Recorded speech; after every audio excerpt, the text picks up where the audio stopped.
আমি তো বলছি অন ক্যামেরা, পশ্চিম বাংলায় নতুন একটা পুরস্কার দেওয়ার ব্যবস্থা করা হোক। উনি যা পুরস্কার দিচ্ছেন সবার পেছনে একটা করে সিডি লাগিয়ে দিচ্ছে। নতুন একটা পুরস্কার দেওয়া হোক, পুরস্কারটার নাম হোক মিথ্যাশ্রী। এই পুরস্কারটা মমতা ব্যানার্জিকে দেওয়া হোক। আমি কিন্তু ছোট কারো কথা বলিনি, অনেক বড় কথা বলছি। রাজ্যের মুখ্যমন্ত্রীর সম্পর্কে কথা বলছি।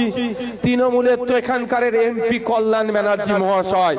তো কল্যাণ ব্যানার্জি মহাশয়কে বলছি, হ্যাঁ আপনার নেত্রীকে বলছি মিডিয়ার মাধ্যমে, পুলিশ আইবির মাধ্যমে আমি কল্যাণ ব্যানার্জিকে বলতে চাই, আপনি হাইকোর্ট থেকে সুপ্রিম কোর্ট অনেক ছুটাছুটি করেন, আপনার নাকি পেনের অনেক ক্ষমতা, তাই আপনার নেত্রী মমতা ব্যানার্জিকে আমি বলছি মিথ্যাশ্রী পুরস্কার দেওয়া হোক।